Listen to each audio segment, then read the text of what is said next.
الله الرحمن الرحيم الحمد لله رب العالمين الرحمن الرحيم مالك يوم الدين waxaaynu ka hadlaynaa wax la yiraahdo mujtamaca ama bulshada waxyaabaha hormariya sababi karayana inay noqdaan kuwa is haysta oo is caawiya oo horay u socda xadaarad yeesha yaani dunyada marka ay joogaan ka dhiga mid hormarsan Allah subhanahu wa ta'ala ummadda markii uu abuuray waxa uu ka abuuray khalqiga nabiyullaahi aadam alayhi salaam kaligiis ayuu abuuray kadib ayaa waxa uu ka abuuray حواء iyo aadam ayaa isguursaday kadib ayay ilma dhaleen bila aadanka halkaas ayuu ka soo farcamay saas daraadeed waxa ogaanaysaa bila aadanka inuu hal meel ka soo farcamay hooyo iyo aabe kaliya oo uu yahay marka kuwa walaala marka diinteena waxa ay sugtay dadka in ay walaalo yihiin Allah subhanahu wa ta'ala waxa uu yiri innamal mu'minuna ikhwa mu'miniintu waa walaalo isaga oo aanan eegaynin jinsi iyo loon iyo nasab intaba ayada aan la eegaynin ayuu ilaahay subhanahu wa ta'ala ayada xujuraat ayada tobnaad ayaa waxa uu ku yiri innamal mu'minuna ikhwa mu'miniintu waa walaalo taas oo isu keentay saxaabada Salman al-Farisi oo Furus ka yimid wa Suhayb al-Rumi oo Rum ka yimid wal Bilal al-Habashi oo Habash ka yimid oo u keentay carabtii inay la walaalo noqdaan oo ay walaalo noqdaan mujtamaca sida oo walaalo ah kaliya في الحضارة القديم والحديث waxa laga helaa on kaliya islaamka waayo gaaladu iyaga ayaa ku qiray xadaarad walba ay gaaraan inaysan haysanin walaaltinimada isjaceelkaas inaysan haysanin waa ay ku qirayaan mustashaarkii hore ee Bush al-Ab ayaa waxa uu yiri xanuunka ayaa wuxuu ibaray waxa mujtamaceena ka maqan in ay anna daakhiliga iga maqan yihiin oo ah walaaltinimada iyo kalgacaylka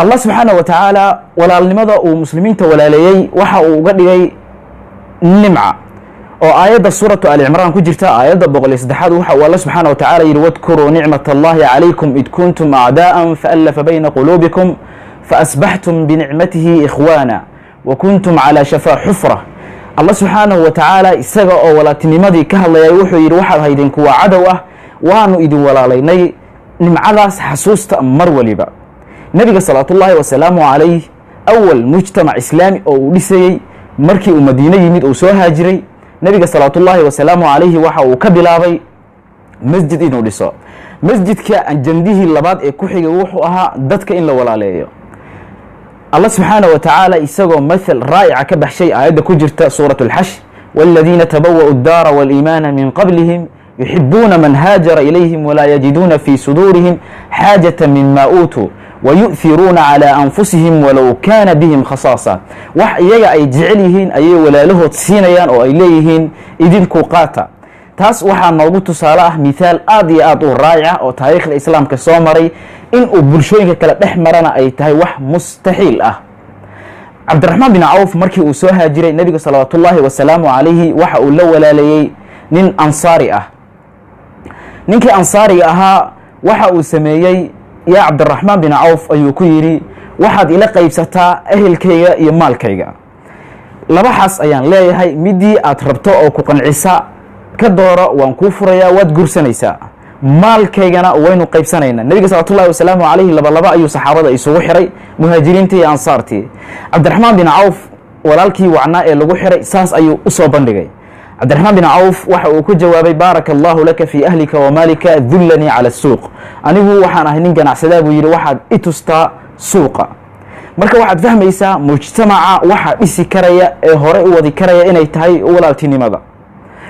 maadaama ay sidaas tahay annaga waxaa nagala rabaa mujtamac muslimiina maadaama aynu nahnay inaynu dhisno walaaltinimada caruurta marka ay yaryar yihiin inaynu u sheegno wiilka kale inuu la dhashay inuu walaal u yahay marka laga tago qabiilka ee waxaas Soomaalida waxay dadka bartaa qabiil waxay leedahay dugsiga ama iskuulka wiil reer hebela gabar reer hebela ma idila dhigataa ha markuu yiraahdo alla gabadha walaalaatiina xiriiriya leeyahay dhankaas qarabadana way ka wanaagsan tahay laakiin midda ka wanaagsan waxay tahay in ilmaha lagu tarbiyadeeyo in ay tahay qof waliba oo muslim ah in la yiraahdo waa walaalka maadaama maxay tahay maadaama uu muslim yahay iyada aan la fiirinaynin jinsi iyo loon iyo nasab in intaba aan lagu kala tegaynin in la yidhaahdo waxaad tihiin dad walaala ah.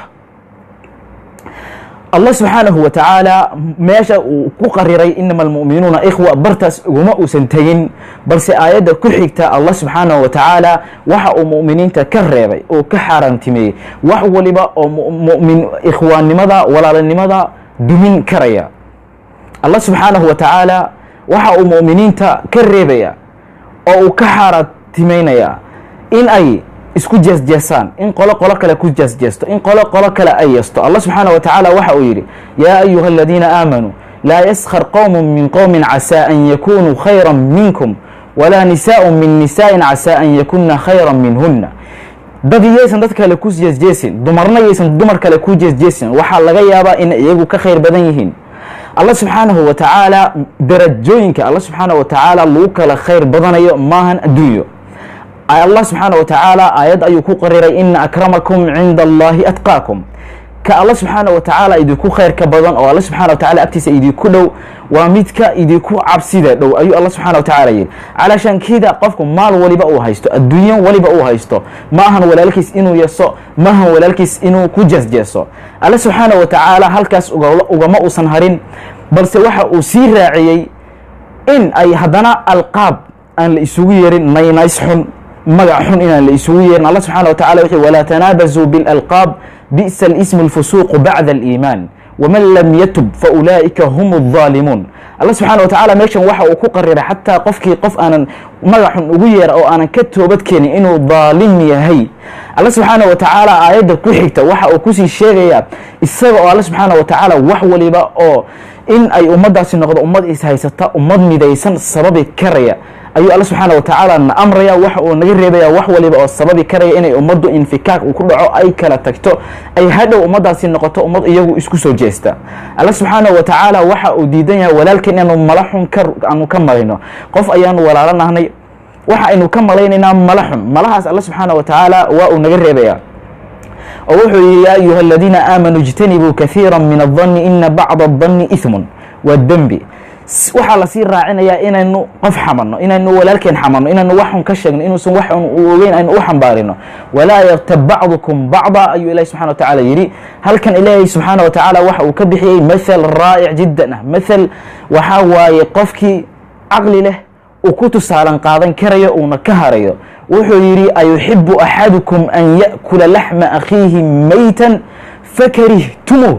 ilaahi subxaana wa tacaala meeshan wuxuu yidhi qofkiin miyuu jecel yahay walaalkiis oo meyda inuu hilibkiisa cuno uu daldalo oo caloosha ka buuxsado. ilaahi subxaana wa tacaala bartan wuxuu yidhi fakarihtumuuh, waad nacaysaan sida aad u nacaysaan walaalkaa ha xamanin. sidaasi la mida nebiga salawaatu ullaahi wasalaamuhu calayhi si ay walaaltinimadu ay u noqoto mid horumarsan, mid islaamku bartan waxa uu ka ratibayaa xitaa laba qof haddii ay qalad uu imanaya, bini aadan baa layahay, laba qof haddii ay wax dhex maraan in loo saciyo oo loo ordo labadaas qof sidii loo dhexdhexaadin lahaa, loo heshiisiin lahaa. nebiga salawaatu ullaahi wasalaamu calayh xadiid ayaa wuxuu ku yidhi saxaabada isagoo la hadlaya alaa ukhbirukum biafdal min alsiyaami waاsadaqati waاsalaati.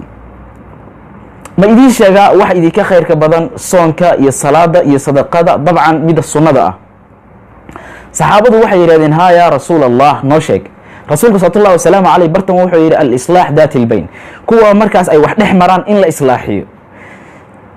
nebiga salawatu ullahi wasalaamu caleyh islaamku waxa ay u qarirayaan qofkii dad islaaxiya, islaaxaasi inuu uga khayr badan yahay soom iyo salaad iyo sadaqa inuu taagnaado. islaamku bal halkaa wuu kasii gudbay oo beentii xaaraamta ahayd oo khabiifka ahayd ayuu meeshan uu xalaaleeyey.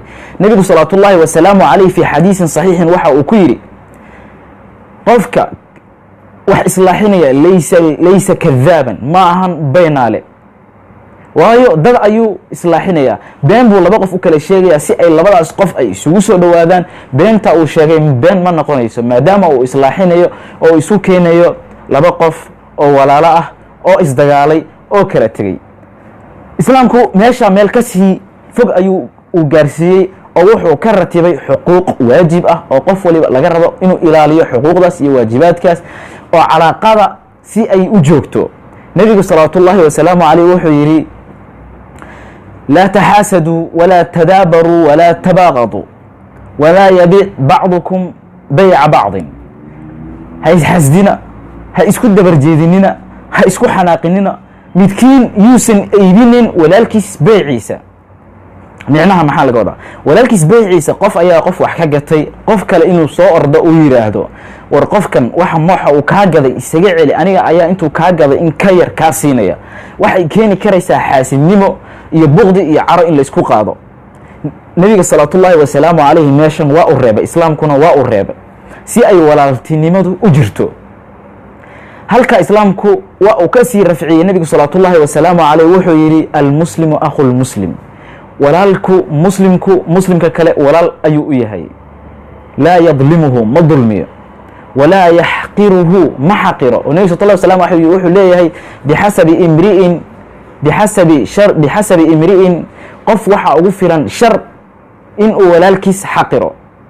sidaasi la mida nebigu salawatullahi wasalaamu caleyh waxa uu leeyahay walaa yakhduluhu ma hoojiyo. culummadu bartan waxay ku fasireen walaa yakhduluhu tarku licaanati waannasr. qofka walaalka ah mar haddii uu kaalmo kaa rabo, haddii uu kaa gargaar dalbo, inaad caawiso, inaad u kacdo oo aad u istaagto. oo waxay leeyihiin haddii aad awoodo, qof ayaa qof dulminaya, haddii aad awoodo qofkaas inaad ka cayrin karto qofkaas oo aad ka dhicin karto, waxa aad ku dhacaysaa dembi oo walaalka waad hoojisay. culummadu sida ayay ku fasireen.